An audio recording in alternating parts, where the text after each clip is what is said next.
গুপ্ত সাম্রাজ্য থেকে আমরা এখন ৭৬টি প্রশ্ন নিয়ে আলোচনা করব। এই প্রশ্নগুলি তোমাদের ডাব্লিউবিসিএস, এসএলএসটি এবং যে কোনো কম্পিটিটিভ পরীক্ষার ক্ষেত্রে অনেক উপযোগী হয়ে উঠবে। তো চলুন শুরু করা যাক। প্রথম প্রশ্ন, কোন সম্রাটকে ভারতের নেপোলিয়ান বলা হয়? সমুদ্রগুপ্তকে ভারতের নেপোলিয়ান বলা হয়। দাক্ষিণাত্যে সমুদ্রগুপ্তের নীতি কী ছিল? রাজ্য জয়, দিগ্বিজয়, ধর্মবিজয় না কোনোটি নয়? এখানে কোনোটি নয় উত্তর হবে, কারণ দাক্ষিণাত্যে সমুদ্রগুপ্তের নীতি ছিল গ্রহণ মোক্ষানুগ্রহণ। গুপ্ত রাজবংশের প্রতিষ্ঠাতা ছিলেন শ্রীগুপ্ত। শ্রীগুপ্ত ২৭৫ খ্রিস্টাব্দে গুপ্ত বংশের প্রতিষ্ঠাতা করেন।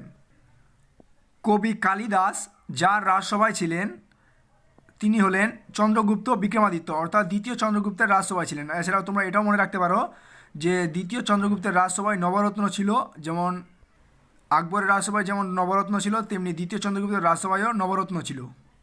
তো কবি কালিদাস কার রাজসভায় ছিলেন? চন্দ্রগুপ্ত বিক্রমাদিত্য বা দ্বিতীয় চন্দ্রগুপ্তের রাজসভায়। অজন্তা গুহা তৈরি হয়েছিল গুপ্ত যুগে। আর্যভট্ট উচ্চশিক্ষার জন্য কোথায় গিয়েছিলেন? আর্যভট্ট উচ্চশিক্ষার জন্য পাটলিপুত্রে গিয়েছিলেন। কোন সম্রাট বিক্রমাদিত্য নামে পরিচিত? দ্বিতীয় চন্দ্রগুপ্ত বিক্রমাদিত্য নামে পরিচিত। গুপ্ত শাসকদের মধ্যে কে লিচ্ছবি দৌহিত্র নামে পরিচিত? গুপ্ত শাসকদের মধ্যে সমুদ্রগুপ্ত লিচ্ছবি দৌহিত্র নামে পরিচিত। আর্যভট্ট ও বরাহমিহির কোন যুগের বিজ্ঞানী ও গণিতজ্ঞ ছিলেন?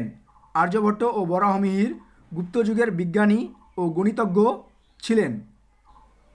গুপ্ত যুগের সরকারি ভাষা ছিল সংস্কৃত। কোন নামে গুপ্ত যুগের রৌপ্য মুদ্রা পরিচিত ছিল? গুপ্ত যুগের রৌপ্য মুদ্রা পরিচিত ছিল রূপক নামে। কোন রাজবংশের আমলে ভারতে দশমিক ও শূন্যের আবিষ্কার হয়? গুপ্ত রাজবংশের আমলে ভারতে দশমিক ও শূন্যের আবিষ্কার হয়। দিল্লির কুয়াতুল ইসলাম মসজিদের কাছে বিখ্যাত লৌহ স্তম্ভটি নির্মাণ করেছেন চন্দ্রগুপ্ত। শূদ্রকের মৃচ্ছকটিক হলো একটি নাটক। এর পাশাপাশি তোমরা এটাও মনে রাখতে পারো যে শূদ্রকের রচিত একটি গ্রন্থ হলো মৃচ্ছকটিক। মৃচ্ছকটিক হলো একটি নাটক। নিম্নলিখিত কোন ঐতিহাসিক সমুদ্রগুপ্তকে ভারতের নেপোলিয়ান উপাধি দিয়েছিলেন? ভিনসেন্ট স্মিথ সমুদ্রগুপ্তকে ভারতের নেপোলিয়ান উপাধি দিয়েছিলেন। এলাহাবাদ স্তম্ভলেখ বা প্রয়াগ প্রশস্তি থেকে কোন সম্রাট সম্পর্কে জানা যায়? এলাহাবাদ স্তম্ভলেখ বা প্রয়াগ প্রশস্তি থেকে সমুদ্রগুপ্ত সম্পর্কে জানা যায়। এলাহাবাদ প্রশস্তি রচনা করেন সমুদ্রগুপ্তের সভাকবি হরিসেন। কালিদাসের রচিত গ্রন্থগুলি হল অভিজ্ঞান শকুন্তলাম, মেঘদূতম, রঘুবংশম, মালবিকাগ্নিমিত্রম, ঋতুসংহার ও কুমার সম্ভব, অর্থাৎ উপরোক্ত সবগুলি কালিদাসের রচনা। গুপ্ত সাম্রাজ্যে সোনার মুদ্রা যে নামে পরিচিত ছিল তা হলো দিনার, অর্থাৎ গুপ্ত সাম্রাজ্যে সোনার মুদ্রা দিনার নামে পরিচিত। গুপ্ত যুগে নবনাট্যকম বইটির মূল বিষয় হল চিকিৎসা। নিম্নলিখিত কোন গ্রন্থটি কালিদাসের রচিত নয়? তো তোমরা সঠিক উত্তরটা মনে রাখবে, যেমন কুমার সম্ভবম কালিদাসের রচিতা, মেঘদূতম কালিদাসের রচনা, রঘুবংশম কালিদাসের রচনা। তো সঠিক উত্তরটি পড়লে তোমরা নিজেই ভুল উত্তরটি ফাইন্ড আউট করতে পারবে। প্রাচীন ভারতের বিখ্যাত চিকিৎসক ধন্বন্তরী কার রাজসভা অলঙ্কৃত করেছিলেন? প্রাচীন ভারতে বিখ্যাত চিকিৎসক ধন্বন্তরী চন্দ্রগুপ্ত বিক্রমাদিত্য বা দ্বিতীয় চন্দ্রগুপ্তের রাজসভা অলঙ্কৃত করেন।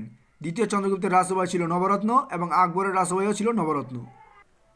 নিম্নলিখিত কোনটি সঠিক নয়? তো এখানে সঠিক নয় হচ্ছে এটি। তো কীভাবে তোমরা ফাইন্ড আউট করবে?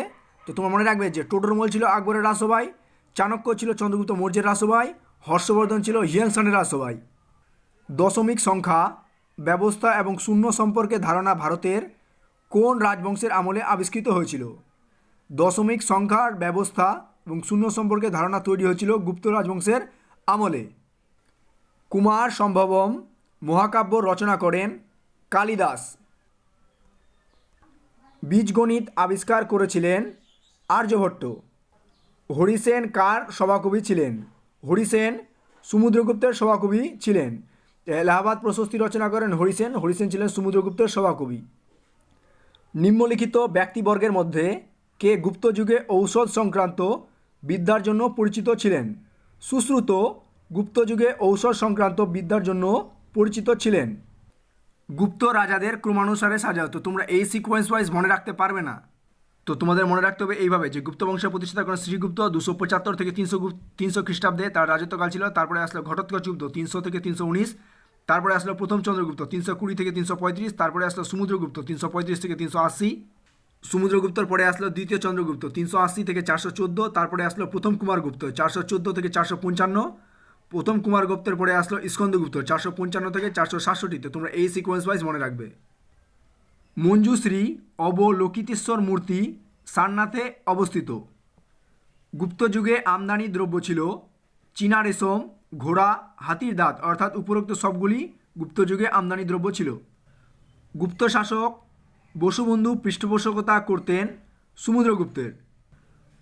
পঞ্চ সিদ্ধান্তিকা গ্রন্থের লেখক হলেন বরাহমিহির। কোন ভারতীয় প্রথম গণিতকে স্বতন্ত্র বিষয় হিসাবে মর্যাদা দেন? আর্যভট্ট গণিতকে স্বতন্ত্র বিষয় হিসাবে মর্যাদা দেন। সূর্যগ্রহণ ও চন্দ্রগ্রহণের কারণ আবিষ্কার করেন আর্যভট্ট। কোন গুপ্ত রাজারা হুনদের আক্রমণ প্রতিরোধ করেন? হুনদের আক্রমণ প্রতিরোধ করেন স্কন্দগুপ্ত। কে সর্বরাজচ্ছেত্তা উপাধি গ্রহণ করেন? সমুদ্রগুপ্ত সর্বরাজচ্ছেত্তা উপাধি গ্রহণ করেন। দেবী চন্দ্রগুপ্তম নাটকটি লেখেন বিশাখ দত্ত। গুপ্তাব্দ প্রবর্তন করেন প্রথম চন্দ্রগুপ্ত 319 থেকে 320 খ্রিস্টাব্দে। কোন গুপ্ত সম্রাট প্রথম রৌপ্য মুদ্রা প্রচলন করেন? দ্বিতীয় চন্দ্রগুপ্ত প্রথম রৌপ্য মুদ্রা প্রচলন করেন। গুপ্ত যুগে ক্ষেত্র বলতে বোঝাতো কর্ষণযোগ্য জমি। এলাহাবাদ প্রশস্তির রচয়িতা হলেন হরিসেন। হরিসেন ছিলেন সমুদ্রগুপ্তের সভাকবি। কোন গুপ্ত রাজা হুন নেতা তোরমানকে পরাজিত করেন? ভানুগুপ্ত হুন নেতা তোরমানকে পরাজিত করেন। কালিদাস কোন গুপ্ত রাজার সমসাময়িক ছিলেন? কালিদাস দ্বিতীয় চন্দ্রগুপ্তের সমসাময়িক ছিলেন। গুপ্ত যুগের প্রধান সেনাপতিকে বলা হতো মহাবলাধিকৃত। গুপ্ত যুগের কোন বইটিকে মৌর্য যুগের কৌটিল্যের অর্থশাস্ত্রের সঙ্গে তুলনা করা হয়েছে? গুপ্ত যুগের কামন্দকের নীতিসার গ্রন্থটিকে মৌর্য যুগের কৌটিল্যের অর্থশাস্ত্রের সঙ্গে তুলনা করা হয়েছে। কার লেখা থেকে গুপ্ত বন্দরগুলি সম্পর্কে জানা যায়?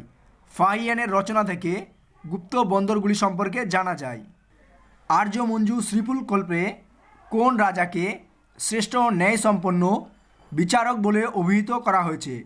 আর্যমঞ্জু শ্রীমূল কল্পে স্কন্দগুপ্তকে শ্রেষ্ঠ ন্যায়সম্পন্ন বিচারক বলে অভিহিত করা হয়েছে। নিম্নলিখিতদের মধ্যে কে গুপ্ত যুগের একজন বিখ্যাত মহিলা শাসক হিসাবে পরিচিত? প্রভাবতী গুপ্ত গুপ্ত যুগে একজন বিখ্যাত মহিলা শাসক হিসাবে পরিচিত। কোন রাজাকে কবিরাজ অক্ষা দেওয়া হয়েছে? সমুদ্রগুপ্তকে কবিরাজ অক্ষা দেওয়া হয়েছে। সমুদ্রগুপ্ত দাক্ষিণাত্যে 12টি রাজ্য জয় করেন, আর আর্যাবর্তে জয় করেন 9টি রাজ্য। দাক্ষিণাত্যে জয় করেন 12টি রাজ্য। প্রথম কুমারগুপ্ত বৌদ্ধ ধর্মে ধর্মান্তরিত হন এবং নালন্দা বিশ্ববিদ্যালয় স্থাপন করেন। কোন গুপ্ত শাসক নিজ রাজ্য রক্ষার জন্য শক শাসকদের কাছে নিজের স্ত্রীকে সমর্পণ করতে রাজি হয়েছিলেন? রামগুপ্ত নিজ রাজ্য রক্ষার জন্য শকদের কাছে নিজের স্ত্রীকে সমর্পণ করতে রাজি হয়েছিলেন। ভুক্তির শাসনকর্তা ছিলেন উপরিক। গুপ্ত যুগে ভাগকর ছিল ভূমি রাজস্ব। কোন গুপ্ত রাজার আমলে ফাহিয়ান ভারতে আসেন? ফাহিয়ান ভারতে আসেন দ্বিতীয় চন্দ্রগুপ্তের রাজত্বকালে, অর্থাৎ গুপ্ত সম্রাট দ্বিতীয় চন্দ্রগুপ্তের রাজত্বকালে ফাহিয়ান ভারতে আসেন। নিম্নলিখিত কোন উপাধিটি দ্বিতীয় চন্দ্রগুপ্ত গ্রহণ করেননি? দেবপুত্রং উপাধিটি দ্বিতীয় চন্দ্রগুপ্ত গ্রহণ করেননি। এলাহাবাদ প্রশস্তি থেকে সমুদ্রগুপ্তের সম্পর্কে জানা যায়। এলাহাবাদ প্রশস্তি রচনা করেন সমুদ্রগুপ্তের সভাকবি হরিসেন। পাহাড়পুর তাম্রশাসন থেকে বুধগুপ্তের সমকালীন জমি বন্দোবস্ত সম্বন্ধে তথ্য জানা যায়। পৃথিবী গোলাকার এই কথাটি প্রথম বলেন আর্যভট্ট। গুপ্ত শাসকরা মূলত হিন্দু ধর্মের পৃষ্ঠপোষক ছিলেন। গুপ্ত যুগে নগর শাসনের প্রধানকে বলা হতো পুরপাল বা নগর রক্ষক। গুপ্ত মন্ত্রীদের মধ্যে সর্বোচ্চ পদাধিকারী ছিলেন মন্ত্রী। গুপ্ত যুগকে সুবর্ণ যুগ বলা হয় কোন ক্ষেত্রে তারা উন্নত ছিল না? গুপ্তরা বৈদেশিক বাণিজ্য ক্ষেত্রে উন্নত ছিল না। গুপ্ত যুগে ধর্মের বিকাশ বলতে গিয়ে এটা বলা সঠিক যে ব্রাহ্মণ্যবাদের প্রভাব বৃদ্ধি পায়। গুপ্ত প্রশাসনে প্রথম কুলিক বলতে বোঝাতো প্রধান স্থপতি। মহান বিজেতা এক গুপ্ত শাসক হলেন সমুদ্রগুপ্ত। গুপ্ত যুগের একজন জ্যোতির্বিজ্ঞানী ও গণিতজ্ঞ হলেন আর্যভট্ট। অমরকোষে 12 ধরনের জমির কথা বলা হয়েছে। নারদ স্মৃতিতে 15 ধরনের দাসের কথা বলা হয়েছে। নিম্নলিখিত কোন ধর্মীয় গ্রন্থটি গুপ্তদের সম্বন্ধে কোনো তথ্য দেয় না? অর্থবেদ গুপ্তদের সম্বন্ধে কোনো তথ্য দেয় না। ভিতারি লেক থেকে স্কন্দগুপ্তের আমলে ভারতে হুন আক্রমণের কথা জানা যায়।